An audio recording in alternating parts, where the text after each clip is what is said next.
Está no ar o Boletim Coppola News, o canal de cortes mais visto do YouTube. Eu sou Márcio Andrade e no vídeo de hoje você vai ver que membros dos três poderes aí estão meio que desesperados, né? Tem gente desesperada no STF, tem gente desesperado no Poder Executivo, tem gente desesperado no Congresso Nacional por conta do Marco Rubio e das sanções que foram anunciadas ontem, né? E o Nicolas tocou nesse assunto na sessão de ontem, na frente do ministro das Relações Exteriores, ou seja, do ministro do Itamaraty. O Nicolas tocou nesse assunto de perda de visto, né? Então, o Nicolas tocou em pontos sensíveis ali. Você vai ver isso e muito mais neste vídeo. Portanto, se inscreva no canal, deixa o seu comentário e deixa também o seu like. Se liga aí. Por que não congratular o governo americano? E aí entro para outra pergunta, senhor ministro. O senhor, por acaso, tem acesso a Marco Rubio? Ele é secretário de Estado dos Estados Unidos. E fontes da imprensa dizem e publicam que Vossa Excelência até hoje não falou com ele. Eu quero entender quando aconteceu anteriormente de o Brasil não ter um ministro das Relações Exteriores que, já há meses no cargo a sua contraparte está empossada nos Estados Unidos, um dos principais aliados históricos brasileiros. Há quanto tempo o ministro de Estado de Relações Exteriores não consegue falar com o ministro de Estado americano? Ou essa informação não é verdadeira, senhor ministro? O senhor já falou com o secretário de Estado, Marco Rubio? Se o senhor quiser responder, pode dizer sim ou não com a cabeça, não tem problema. No momento da resposta, eu darei todas as Dará o detalhe. Ok. Então, no momento, o senhor me responde se já falou com o secretário de Estado, Marco Rubio. Agora, me parece que a falta de atenção do governo americano, que é causada, talvez, justamente pelas atitudes do governo brasileiro, é sintomática da falta de condições de Vossa Excelência continuar sentado nessa cadeira e, por esse motivo, Vossa Excelência também deixou de vir a esta comissão desrespeitando o parlamento brasileiro, porque não tem noção da grandeza do cargo que o senhor ocupa nesse momento.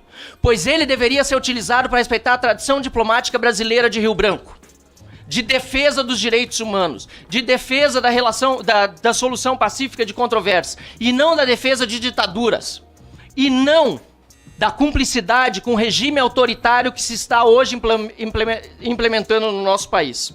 Portanto, eu tenho mais oportunidades depois para falar, mas deixo aqui, desde já consignado na minha fala, a profunda indignação que eu tenho com a situação que hoje o Brasil se encontra no cenário internacional, em virtude das atitudes que o governo brasileiro tem tomado para proteger corruptos e bandidos e não dar para aqueles que merecem o devido respeito aos seus direitos humanos.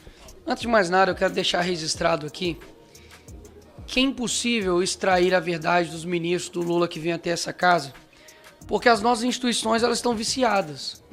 Já não há mais espírito público para se defender Estado, só defesa de governo. Então fica muito difícil, de fato, extrair a verdade. A gente, com a esquerda, você tem que expor. Muitas das vezes você não tem que debater.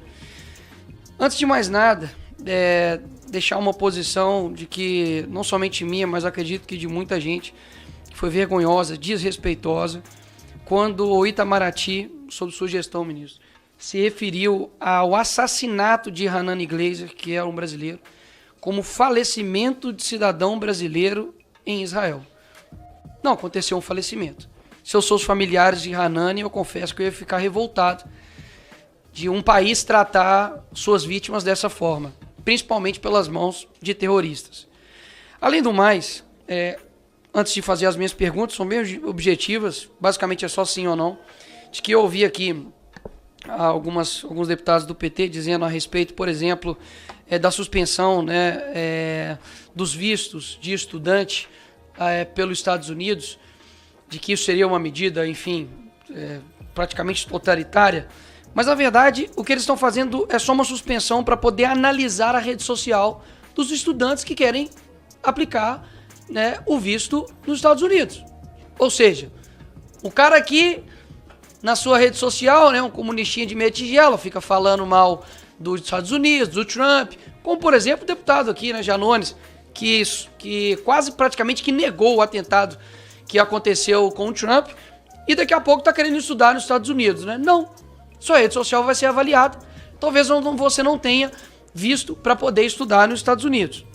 Segundo ponto, que aí vem um reflexo absurdo, né, do Itamaraty, que, enfim, concede a mais alta honraria do Ordem do Rio Branco, de Rio Branco para Janja, que confesso que é a norte-artilheira, né, a nossa camisa 10, mas que, poxa, em termos de âmbito internacional, é gafe atrás de gafe. Primeiro, eu não entendo e queria entender a solicitação que o Itamaraty fez para 200 milhões para pagar despesas do Lula em Nova York. Sim, é inacreditável. Se eu parar para poder ver os problemas estruturais do nosso Brasil, são 100 milhões, deputado Felipe Barros, de pessoas que não têm saneamento básico no nosso país. Aí você destina 200 milhões para pagar a despesa do Lula em Nova York? Que isso, velho? A Janja realmente é bem cara. Que chega e xinga o Elon Musk, o homem mais rico do mundo, e não somente por ser rico, mas pela sua capacidade extraordinária, que praticamente ninguém fez. O cara literalmente fez o foguete da ré e manda ele para aquele lugar. Enfim, essa é a pessoa que, ao lado, né, do Xi Jinping, pede para poder regular as redes aqui no Brasil. E aí eu começo as minhas perguntas. A PGR deveria também abrir um inquérito contra a Janja por ataque à soberania nacional, por quebrar o protocolo e fazer esse pedido ao presidente da China para poder regular o conteúdo do TikTok no Brasil? O ministro Barroso deve ser investigado por abolição do Estado Democrático de Direito por solicitar ajuda aos Estados Unidos nas eleições aqui de 2022. Terceira pergunta. Lula e Zanin, que na época era seu advogado e hoje é ministro do STF, devem ser investigados e presos por solicitar ajuda à ONU por supostos abusos de autoridades na investigação da Lava Jato. Quando o PT acionou a OEA, alegando que o impeachment da Dilma foi um golpe, eles também deveriam ter sido neutralizados, senhor ministro. Porque o que na mídia foi dito é de que a Maria Luísa, embaixadora, foi encarregada pelo Itamaraty para poder neutralizar o Eduardo Bolsonaro nas suas ações no exterior. A Glaze deveria também ser enquadrada como ataque à nossa soberania nacional quando ela foi até um canal árabe, Al Jazeera, pedir para que os árabes lutassem pela soltura do Lula. E agora uma pergunta extremamente objetiva, é sim ou não?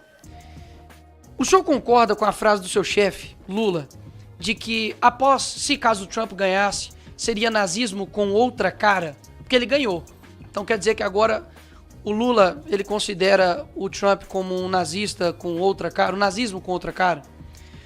Um outro ponto interessante aqui, que a hora a gente esquece de onde, enfim, veio o PT, de onde veio essa galera e o que eles já fizeram em nível internacional com o Brasil.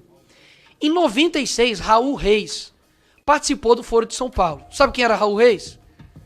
Ele era líder das Farc, Forças Armadas Revolucionárias Colombianas, que é responsável pelo maior narcotráfico da América Latina, né, juntamente aí com o PCC, enfim. E nessa ocasião, quem mais estava lá? Os fundadores do Foro de São Paulo. Lula e também Hugo Chávez e também Fidel Castro. Vamos lá. 10 anos depois, Lula dá uma entrevista dizendo o seguinte, ministro, que ele é seu chefe.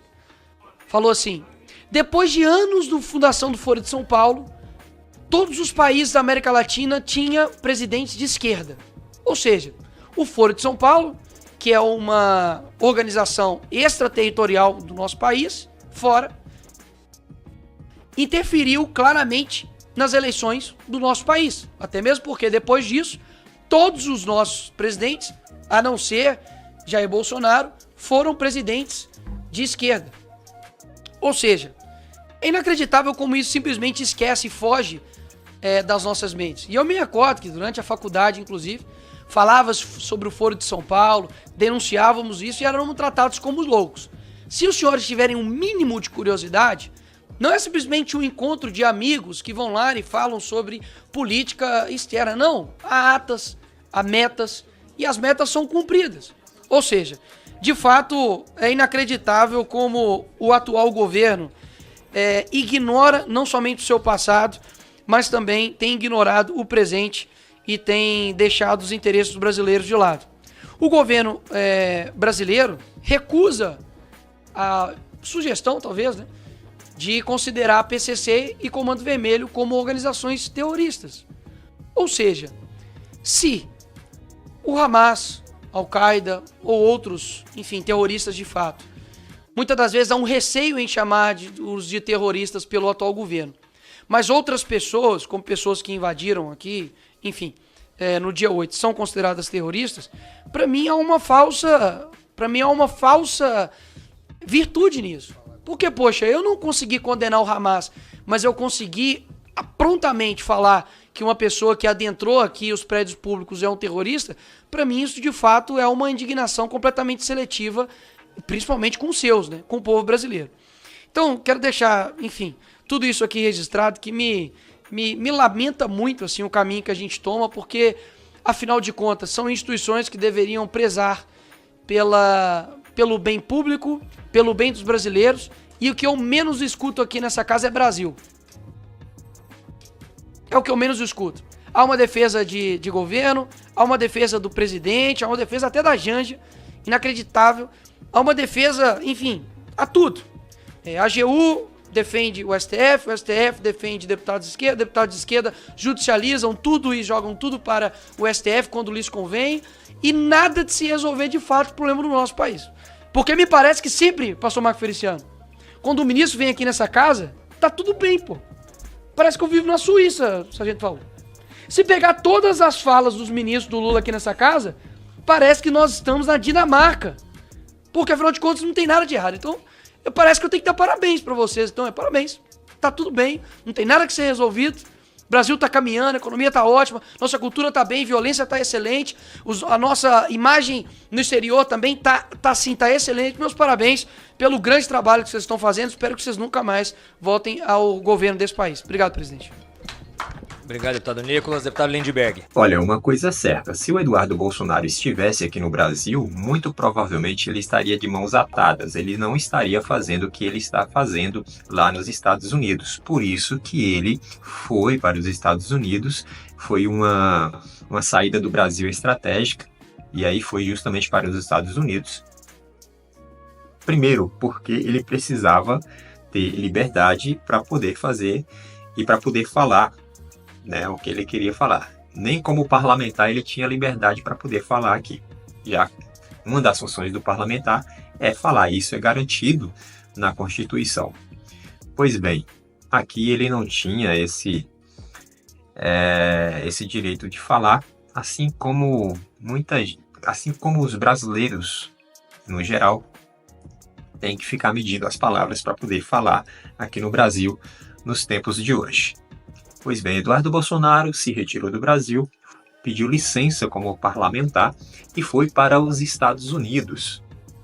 Então lá ele se juntou ao Paulo Figueiredo, ele se juntou ao Alan dos Santos, ele se juntou ao Constantino, né, a juíza lá, a Ludmila Grilo, e estão fazendo com que os Estados Unidos olhem para o Brasil, né, no sentido de que existe um judiciário aqui no Brasil, um judiciário autoritário, um judiciário que não está cumprindo as leis, que está rasgando a Constituição.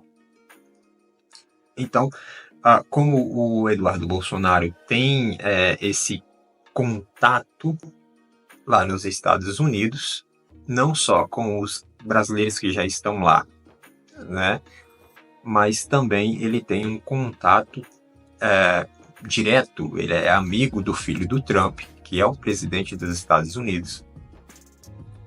Então ele fica com essa facilidade de permear ou de andar, né, de se comunicar, de ter uma interlocução com a Casa Branca, né? Imagina, o cara conhece pessoas ligadas ao presidente dos Estados Unidos da América. não é qualquer pessoa, é o filho do presidente dos Estados Unidos da América. Então, o Eduardo está fazendo um excelente trabalho no que se refere a passar as informações necessárias, dossiês, enfim, tudo que é necessário para que... e essas informações, me parece que primeiramente é passada ao Congresso americano, porque me parece que é do Congresso americano que vai vir as sanções aí, né? Mas eu acho que tem que ter uma autorização, se não me engano, do Trump, alguma coisa nesse sentido. Enfim, mas isso está sendo levado ao Congresso americano, está sendo informado ao Congresso americano para que seja tomada alguma providência em relação às sanções, né? E o secretário do governo dos Estados Unidos, o Marco Rubio, ele já deu um alerta, ele já falou algo nesse sentido. Ele foi questionado por um parlamentar e respondeu que as sanções estão sendo analisadas e que tem muita possibilidade de que essas sanções serão aplicadas em autoridades do judiciário aqui no Brasil. Aí pronto, aí o mundo caiu, todo mundo do STF ficou ali apreensivo, desesperado, os imprensa, os blogueiros de plantão. Então todo mundo está muito desesperado, muito apreensivo, né? E com essa a ação aí, o que é que o PGR fez? Pediu para abrir um inquérito contra o Eduardo Bolsonaro. Já que ele está julgando na visão do PGR e do Alexandre de Moraes, né? O Eduardo Bolsonaro estaria colocando o Brasil em risco, a democracia do Brasil em risco, né? Tá conspirando contra o Brasil, conspirando contra o direito democrático dos brasileiros e do Brasil, enfim, toda essa narrativa que é construída por eles. E aí resolveram abrir aí esse inquérito e o Eduardo Bolsonaro agora está sendo inquirido a pedido do PGR, e o Alexandre de Moraes vai conduzir esse inquérito aí a pedido do PGR. Ou seja, Alexandre de Moraes é que vai dar diretrizes por onde vai caminhar isso. O que você acha que vai acontecer? Eu não tenho a menor dúvida de que eles vão, a qualquer custo, tentar prender o Eduardo Bolsonaro. Tentar impedir que o Eduardo Bolsonaro avance nessa sua postura de passar informações sobre o judiciário brasileiro para o Congresso americano e para o governo Trump. É isso que vai acontecer. Mas as sanções estão aí batendo a porta. Por esse vídeo é isso. Se inscreva no canal, deixe o seu comentário, deixe também o seu like. Até breve.